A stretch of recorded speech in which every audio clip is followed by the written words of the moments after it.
This conference will now be recorded. If you have your phone and your computer on, please. Exactly why you should mute your phone or mute your computer so we don't hear echo.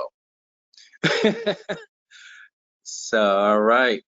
And we definitely appreciate you following that rule. Kev, can you mute caller 1 and caller number 2, please?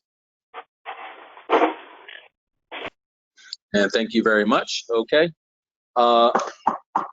Thank you for joining our council meeting for Wednesday, August 5th. Can we have a moment of silence and the Pledge of Allegiance, please?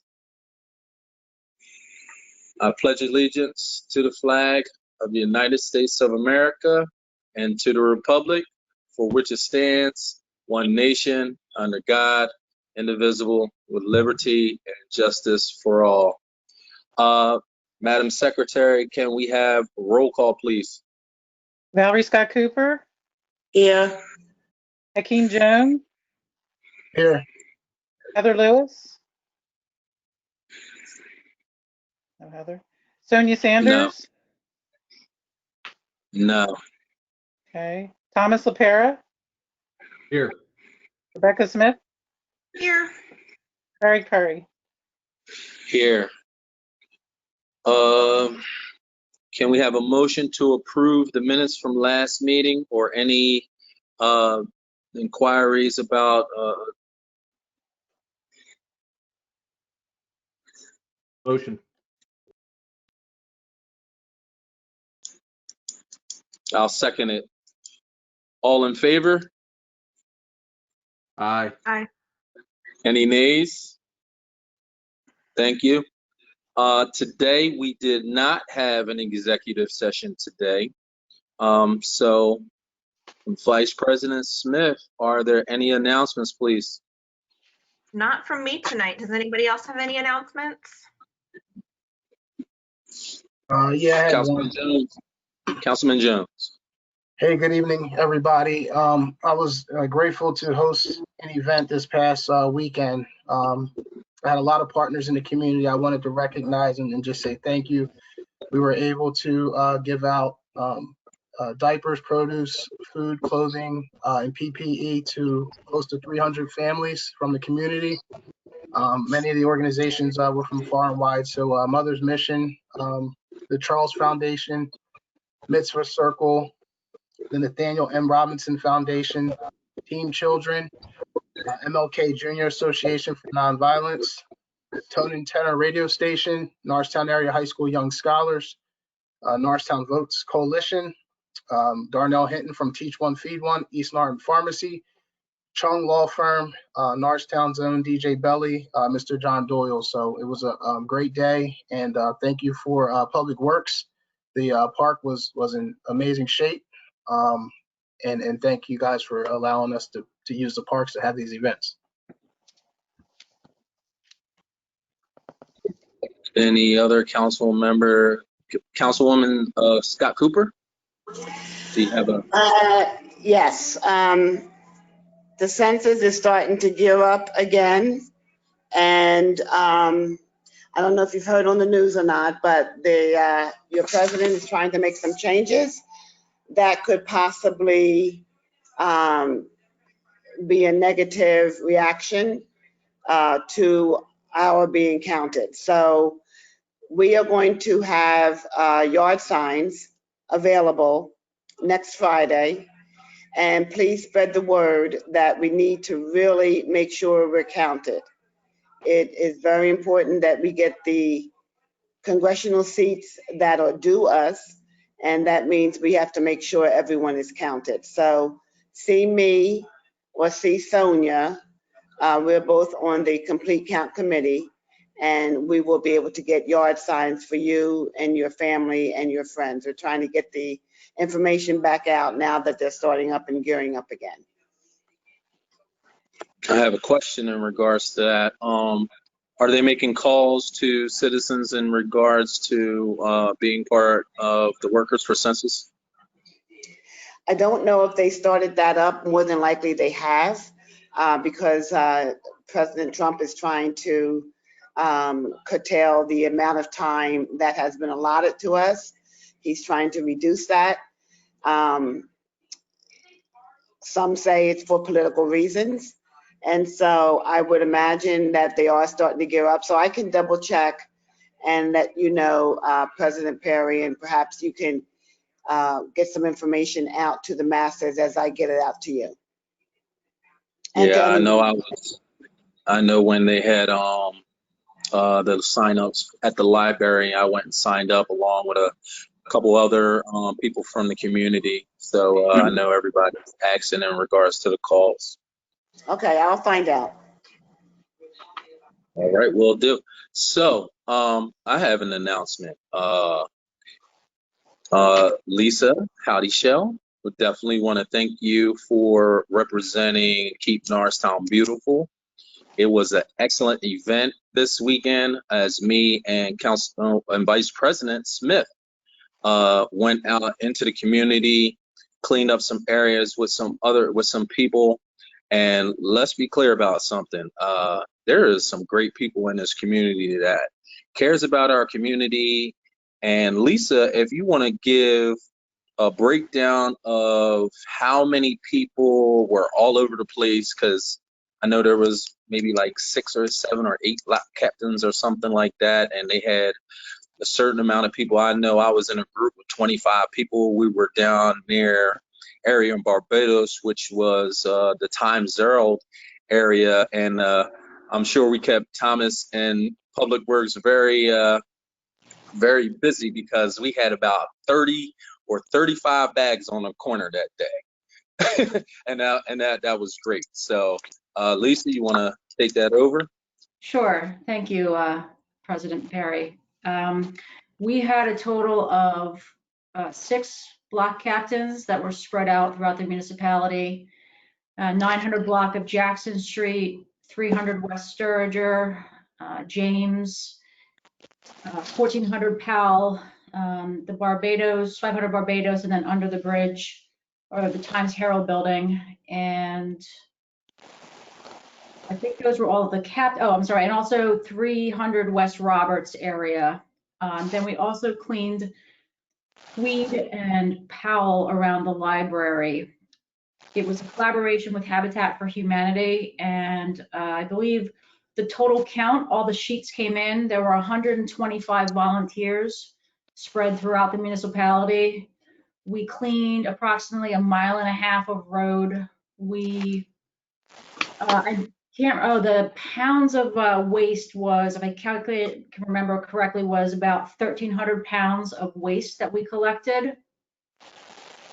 And it equated to the hours of volunteer labor was like, I think like $3,000, $4,000 in labor that was, or free labor, so to speak, that was provided to the municipality. It was a great event, and I was really thrilled with the amount of people that turned out. And from that, I've had a number of people reach out to find out how to join Keep Norristown Beautiful.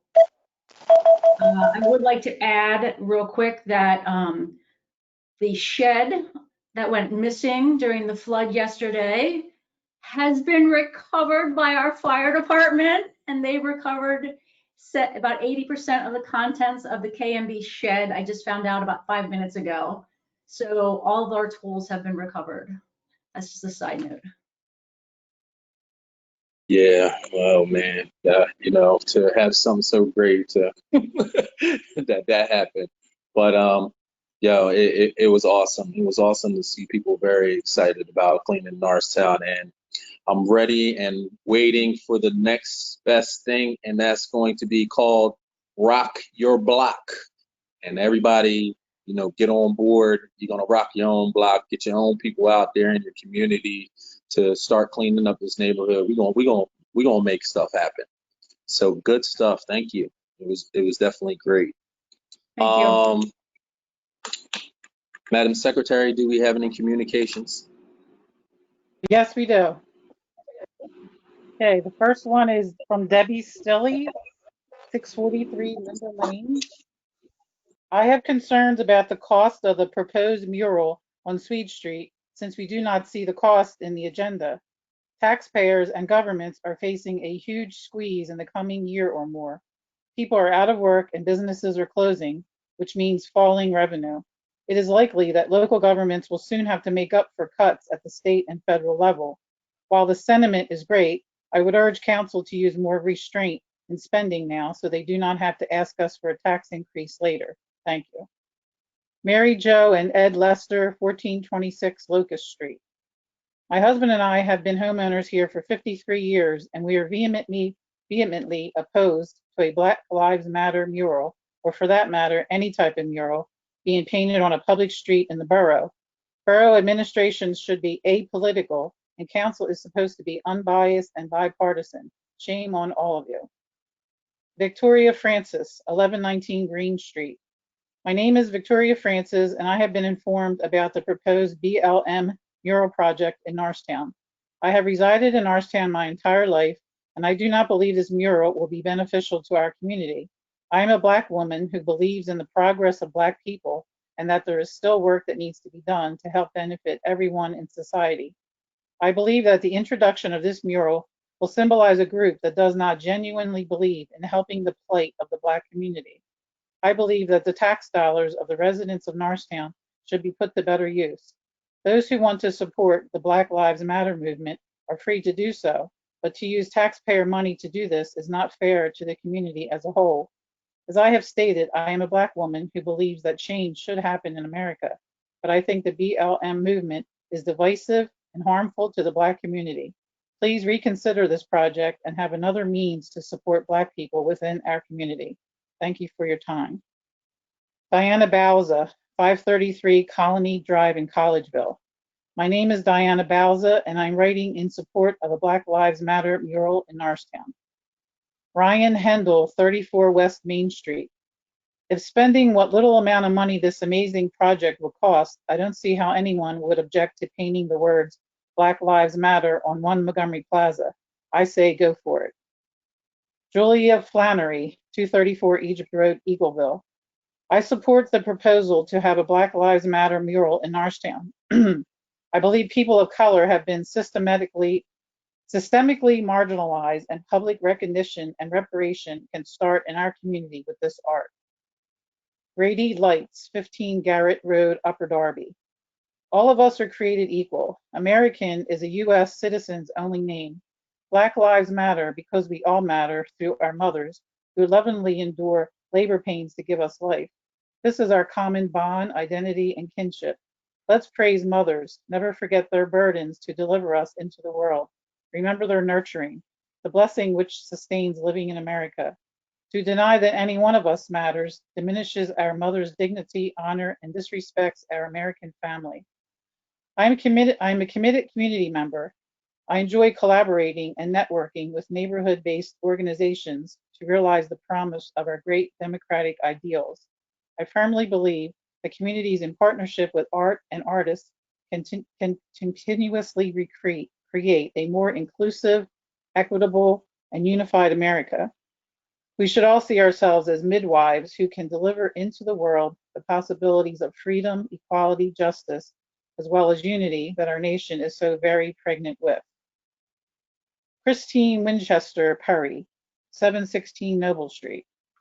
I wish to express support for the idea of a mural that supports BLM in Norristown. My only concern is to be sure there is overwhelming support for it before moving forward. I would expect that there would be in Norristown, but just in case you find there is considerable opposition, I am concerned that it could cause division and not unity. Though I support BLM as a movement, it's a complicated issue, especially with its perceived connection to violence and rioting. I would support a mural that in some way emphasized the use of peaceful protest and nonviolence. Sheridan Earl, 1709 West Marshall Street. I would like to offer my public support for the BLM mural consideration. Rita Smith, 916 Dogwood Lane, Eagleville. Dear Norristown Municipal Council members, thank you for taking into consideration my response to the Black Lives Matter mural. I am not in favor of a dangerous Marxist group such as Black Lives Matter defacing our community. Thaddeus PA II, 208 East Elm Street. Good evening. My name is Thaddeus PA II, and I am the Vice President of the United Men of Color Association. I believe it is important that Norristown creates a Black Lives Matter mural across from the courthouse. The mural is a sign of what Norristown stands for as a community. Norristown believes and knows Black Lives Matter, and we should not be ashamed to display it for all to see. Christian Corey, 829 Noble Street. I am concerned about the proposal of painting a street and singling out one group of people in our community.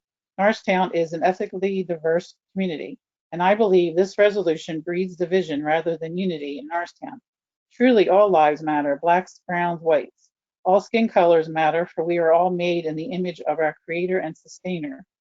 The Black Lives Matter movement seems to be fueled by Black Lives Matter, the organization. By painting the Black Lives Matter slogan on our street, do we not, as a community, align ourselves with this organization in some fashion? Yet, from my research, I have learned that this organization is not really for the Black community. If BLM were for the Black community, it would not support Planned Parenthood, an organization, excuse me, an organization responsible for devastating the Black community through abortion. I understand in 2011, the Centers for Disease Control and Prevention released an abortion surveillance report. Black women had the highest ratio of any group in the country. Please note, time did not allow for further research to report more recent stats. BLM is against the nuclear family as quoted from their website. Quote, we disrupt the Western prescribed nuclear family structure requirement, end quote. Yet studies show that fatherlessness is a key contributor to our problem ravaging our nation. The statistics show that children who grow up without a father are 5 times more likely to live in poverty and commit crime, 9 times more likely to drop out of schools, and 20 times more likely to end up in prison. Quoted from President Obama's 2008 Father's Day speech. Does Norristown leadership really want to jump on the Black Lives Matter movement bandwagon and align our community with the Black Lives Matter organization? On top of that, I'm concerned this resolution implies the Norristown Police Department does not value the lives of Black Norristonians. Having participated in the Norristown Police Department Citizens Police Academy, I find it hard to believe that our police department devalues any particular people group in Norristown. If the leaders of Norristown want to truly invest in improving our community for blacks and browns and whites and all possible skin colors, then I strongly encourage you to more wisely steward taxpayer dollars to address the root of the perceived problem. If the leaders of Norristown really believe that Black Lives Matter, then funds would be invested in building up the family, not dividing a community through the elevation of one people group over another by painting our streets with the Black Lives Matter slogan. Thank you in advance for considering my concerns. And that's it. Thank you, Madam Secretary. Do we have any public comment?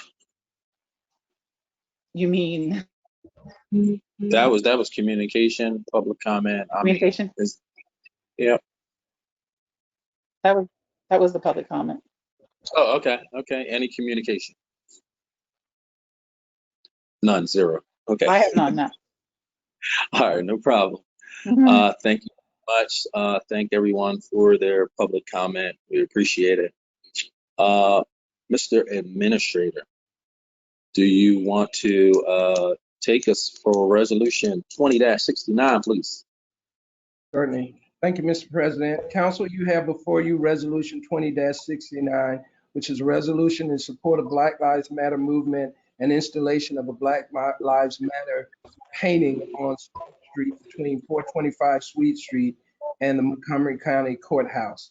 I provided you all with information in terms of the options of whether you wanted to do, if you choose to do it, whether it would be a mural or whether it would be just the phrase Black Lives Matter. If you decided to do this and it is a mural, you would need to get, if it's a mural, you would need to also approve at some point in time a conditional use permit in order to do it, which is consistent with our law, municipal law, as far as artwork is concerned. The words themselves would not be considered artwork. I did inquire in terms of the county, in terms of the scheduling related to the work that's going on in this current phase of the reskinning of 1 Montgomery.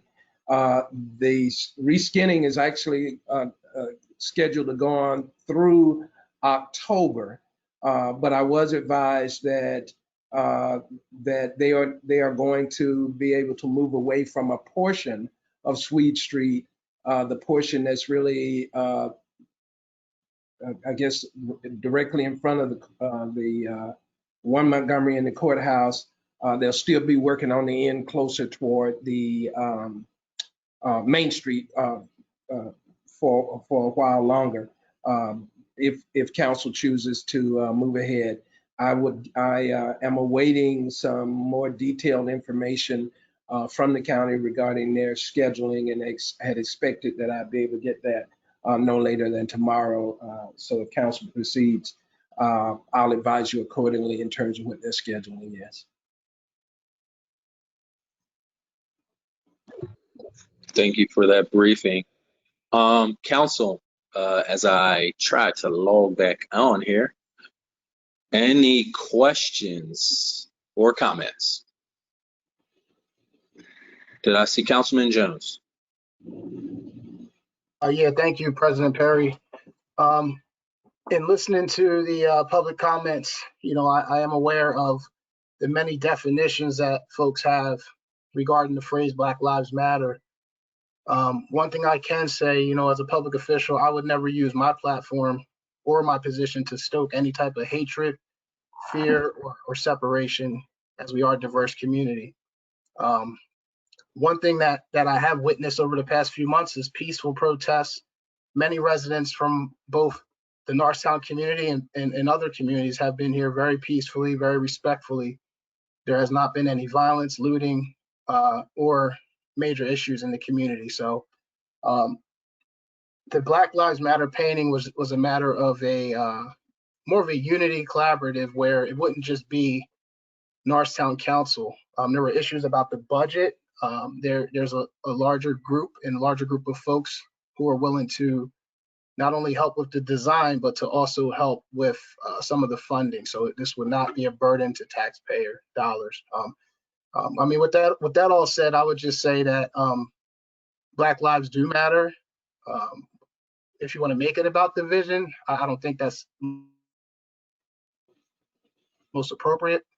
I think what we're doing here at the local level has nothing to do with what people are seeing in other parts of the country when it comes to violence and destruction.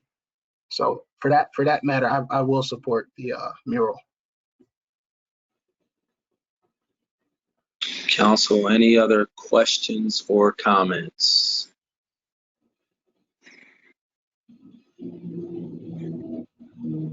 Okay, I'll go.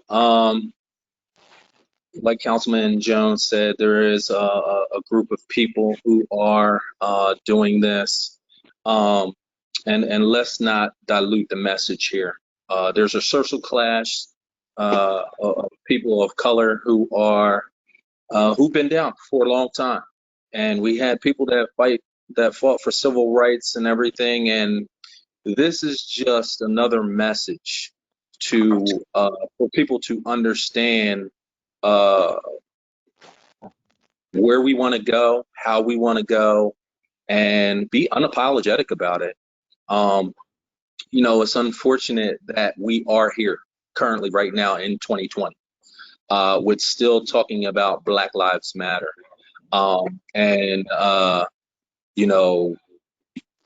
The people who feel as though that this is divisive, or this goes, against a social class, or we're leaving someone out. How do you think Black people feel all their lives? Or how do you think they feel when it comes to laws or anything else?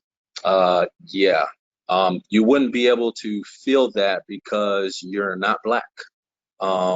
And you wouldn't understand. And if you did want to understand, you would want to have those meaningful conversations with people who don't look like you, or who is discriminated against almost every day, or laws that discriminated against us, or anything.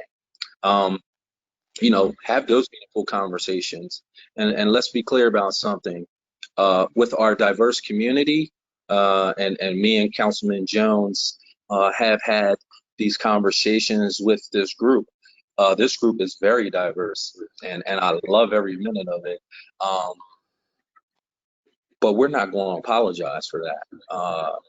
And we love that our younger people are even standing now to understand the dynamics, because I'm a middle-aged guy, so I'm in between the older folks who fought for civil rights and the younger folks who are saying, you know, enough is enough.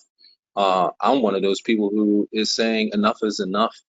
And when we look at the Norristown community, people of color are last in this community. You know, whether you want to look at unemployment rates, you want to look at businesses across this town, you want to look at home ownership, we can go through a slew of things. But I also want to give kudos to our police department and Chief Talbot, who is being unapologetic in regards to how police should police the community, right? Because when we're looking at overall across the country, our police department is not being like other police departments. And I love that about them. And I love that about all of our departments. You know, so I'm excited about it. People are excited about it. We're going to move forward, and we're going to keep moving Norristown forward unapologetically, when we have a social class of Black folks that are down and out and tired, and this is 2020. We shouldn't be talking about this. All lives matter. We shouldn't be talking about this. You know, it's just, now is time. And I'm happy to be a part of this. I'm happy that our council, all of our council is part of this. And thank you, Chief. Thank you, police officers. Thank you, Crandall, and on all of our directors. You have been great to us, and we're gonna keep this going. Any other comments or questions, council? Seeing none, can we have a motion to get council to approve a resolution, which is 20-19, of the Black Lives Matter movement, and install a Black Lives Matter painting on Sweet Street? So moved. Second. Madam Secretary, can we have roll call, please? Valerie Scott Cooper, Aye.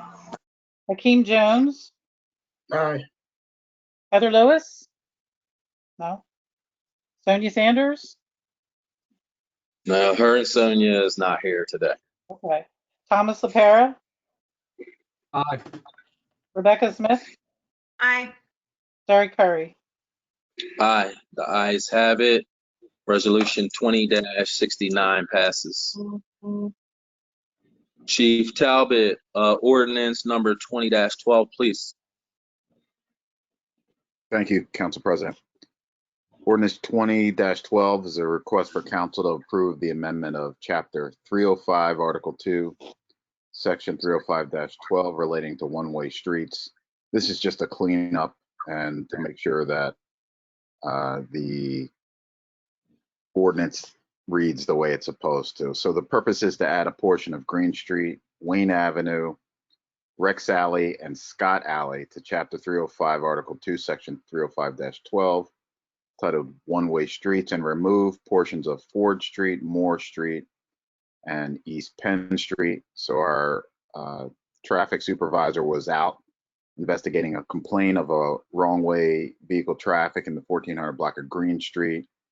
And it was discovered that the block, as well as Wayne Avenue and its two parallel alleys, Rex Alley and Scott Alley, are posted as one-way streets but are not listed in Chapter 305.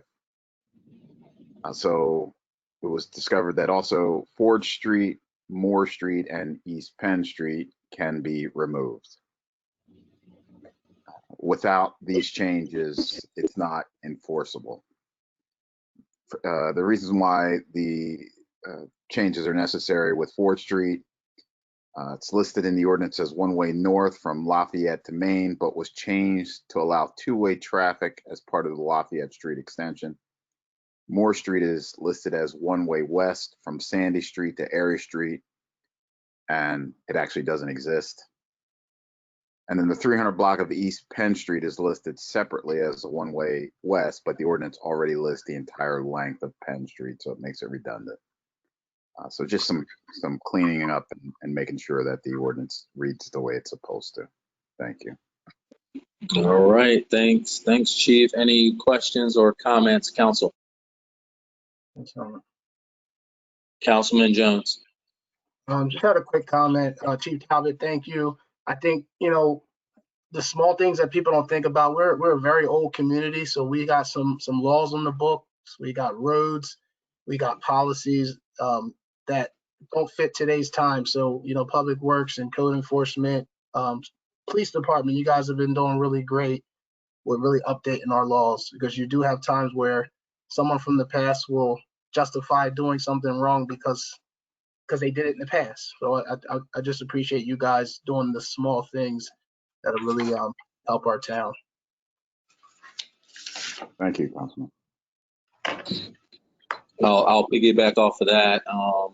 Basically, since we've been in office, we have been doing a lot of updating through all of the directors, Ms. Massonier, Mr. Denenboe, Mr.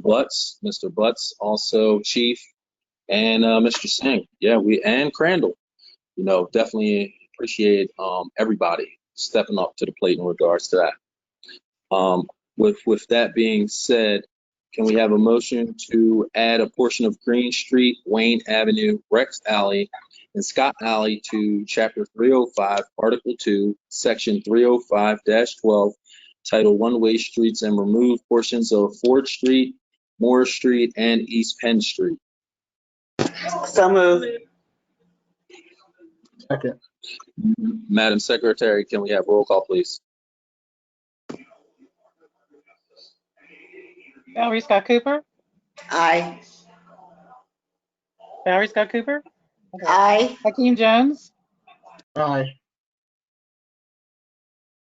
Okay, I gotcha. Hakeem Jones. Can you hear Aye. me? Aye. Can you hear me? I can hear you. Yes, we can hear you. Okay. Yes. Thomas LaPera. Thomas. Aye. Thomas LaPera. Aye. Rebecca Smith. Aye. Derek Perry.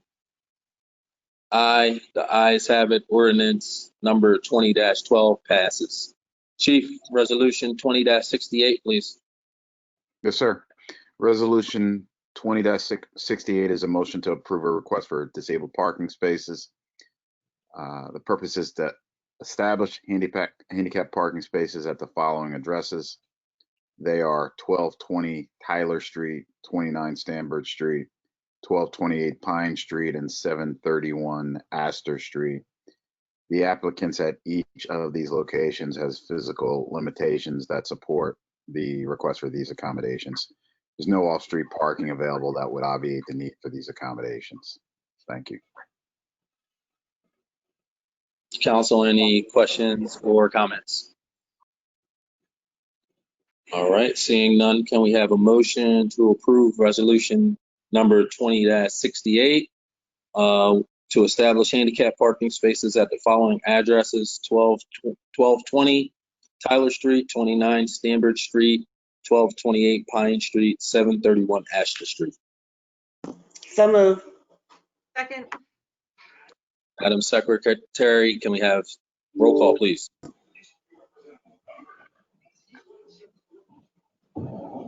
Valerie Scott Cooper. Aye. Aye. Valerie Scott Cooper. Aye. I'm Yes. fading in and out. Yes, she said I'm sorry, I yes. didn't hear you. Hakeem Jones. Aye. Feel like my thing's fading in and out. Okay. Aye. Thomas LaPera. Rebecca Smith. Aye. Aye.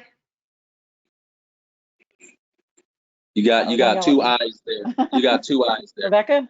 Yeah. So you're frozen on my Yes, screen right now. she said I. She Oh, said I.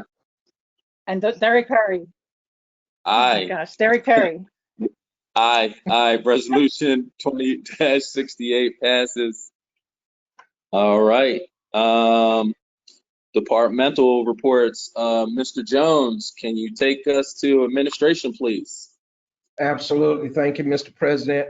There have been a number of things that's going on, and as council recognizes, this is the report of activities, substantial activities that were happening in the month of July. I guess first thing I'll comment about is I'm sure council remembers that in 2019 you passed a Ready for 100 resolution related to a commitment to renewable energy by 2050. The Ready for 100 group is affiliated with the Sierra Club, and they've been going around to various communities around Montgomery County and around the nation, getting these resolutions, sign-ons to these resolutions. And they subsequently, after they got a number of the resolutions done in Montgomery County, they subsequently started a process where they decided they'd issue an RFP to get a group of their choice to work with the communities to do that.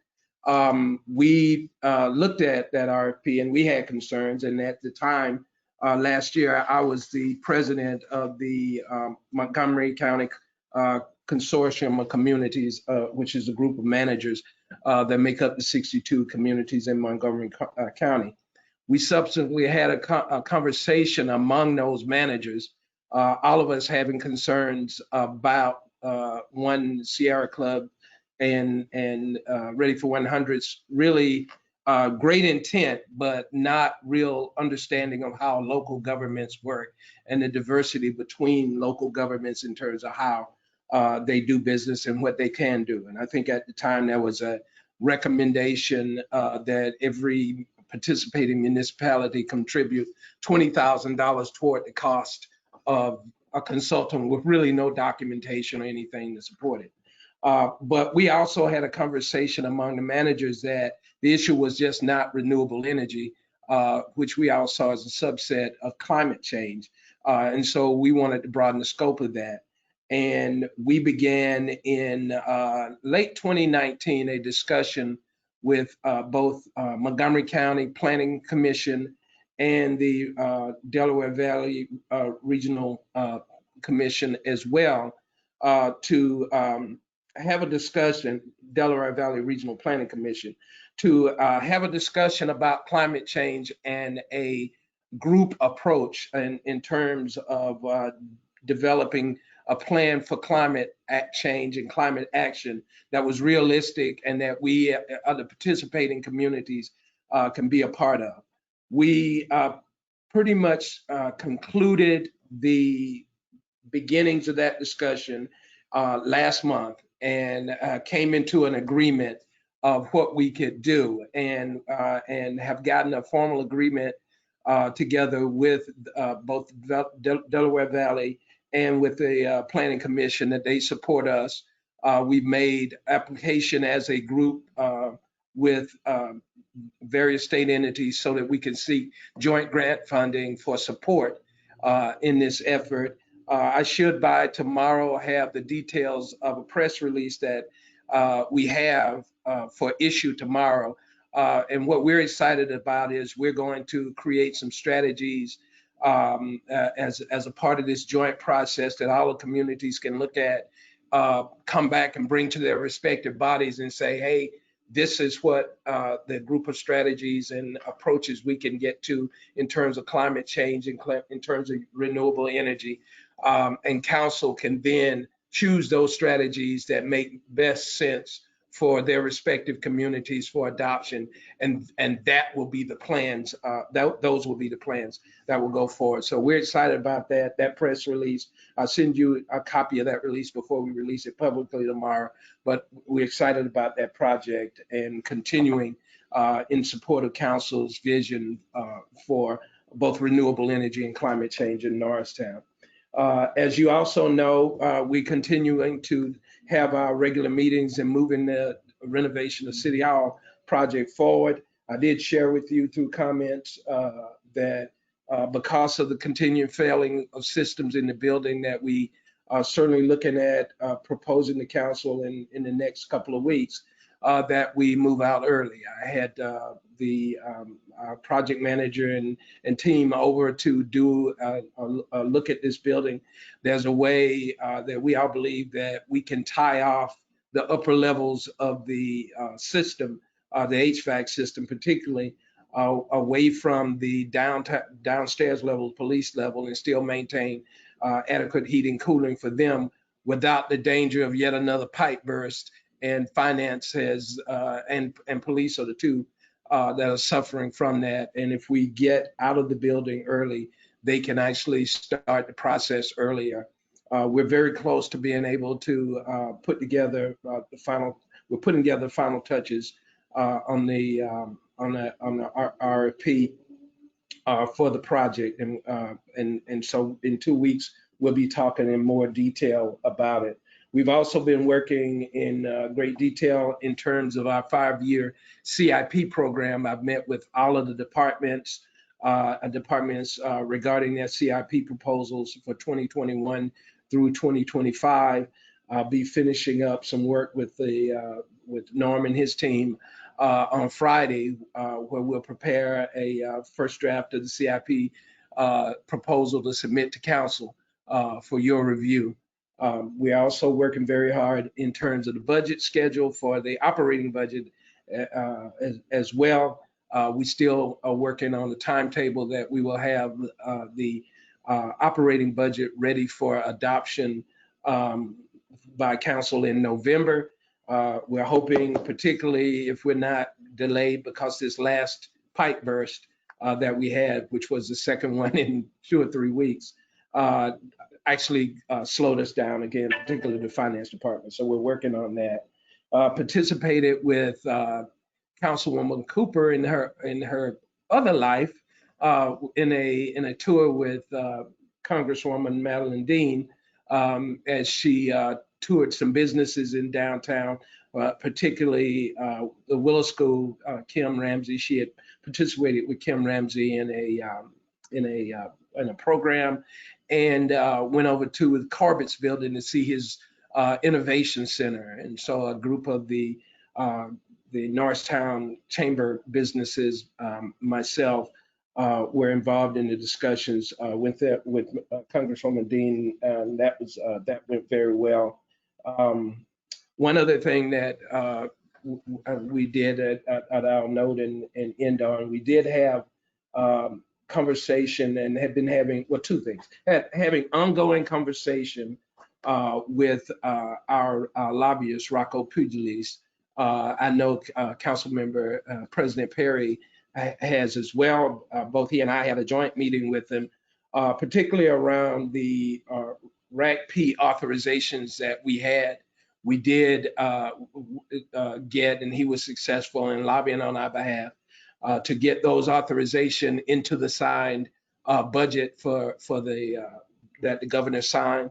And so we have a $15 million RACP, I'll say notation in that budget for the economic development project at the corner of Main and DeKalb. We have a $10 million notation in that budget for rec center redevelopment project.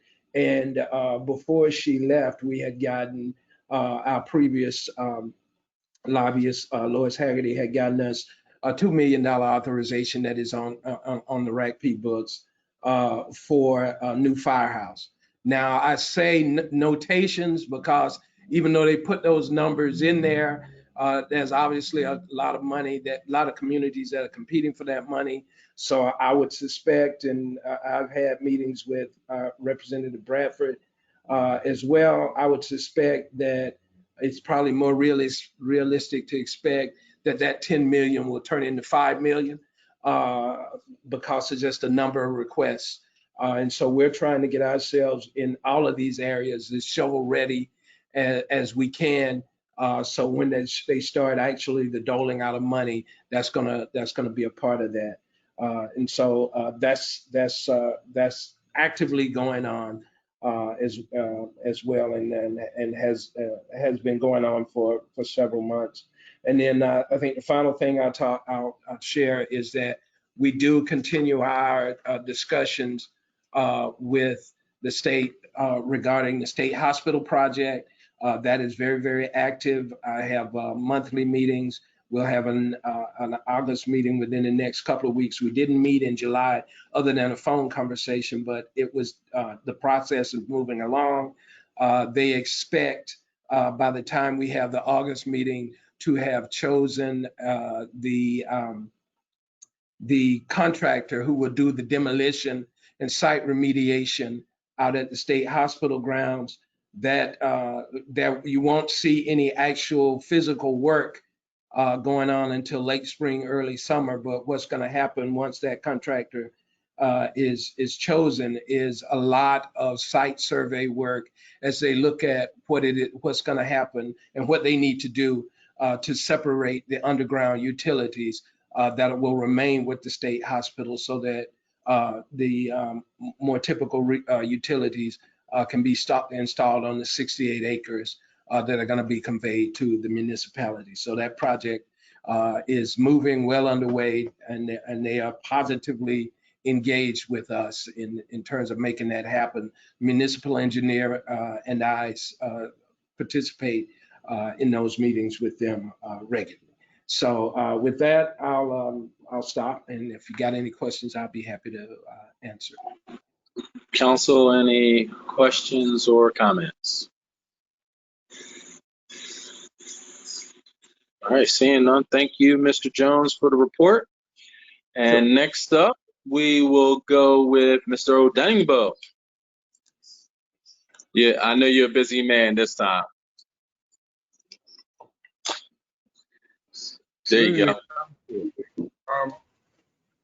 I'm going to talk about 4 projects that we are working on. The first one is something that every person knows.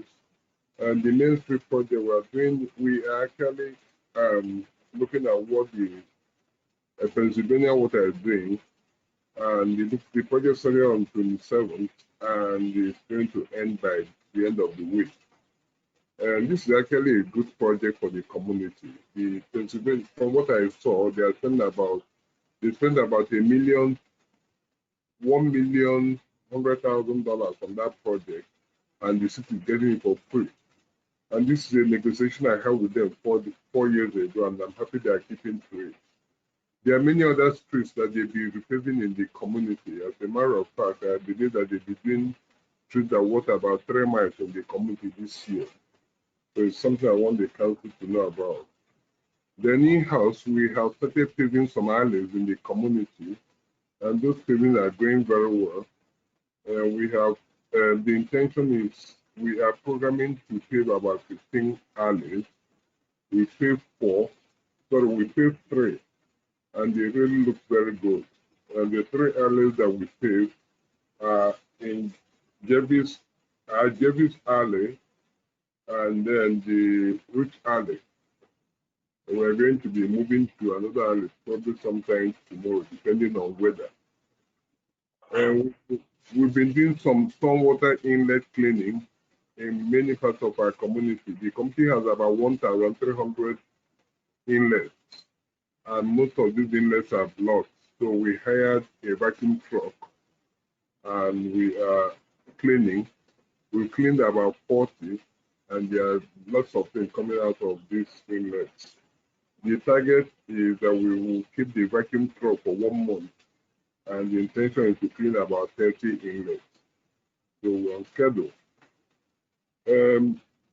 One thing I want the council to know is that because the tanker itself requires you have to have a CDL, and you have what is called a tanker endorsement before you can drive those vacuum trucks, because they are big trucks.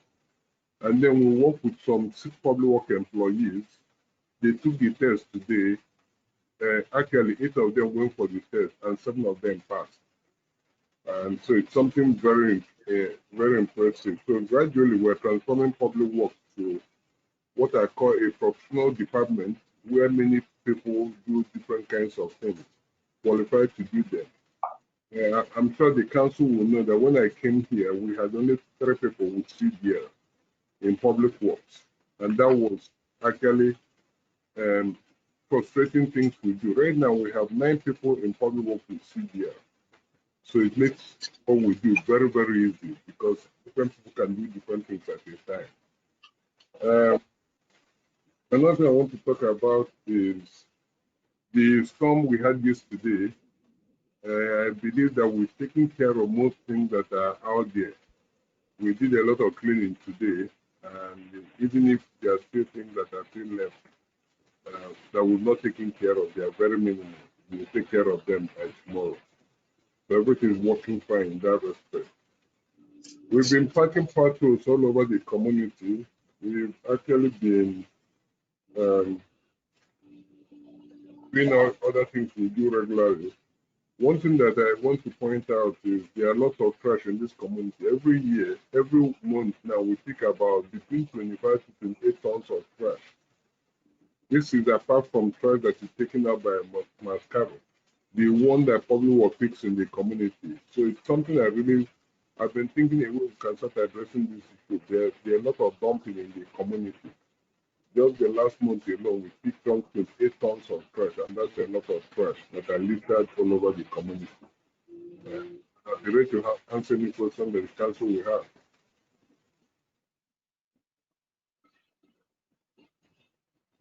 Okay, council, any questions or comments for Mr. Dunningbo? Councilman Jones. Thanks for the report, Thomas. And like I always say, your department has been running really strong. The inlets were a really big issue that, we were receiving phone calls about, and it was a matter of days that, you had your guys there cleaning the inlets. The paving, the basketball courts, the striping, you name it. It's been really good to see. Yeah, thank you. So thanks for the report. That's it. Thank you. Council, any other questions or comments?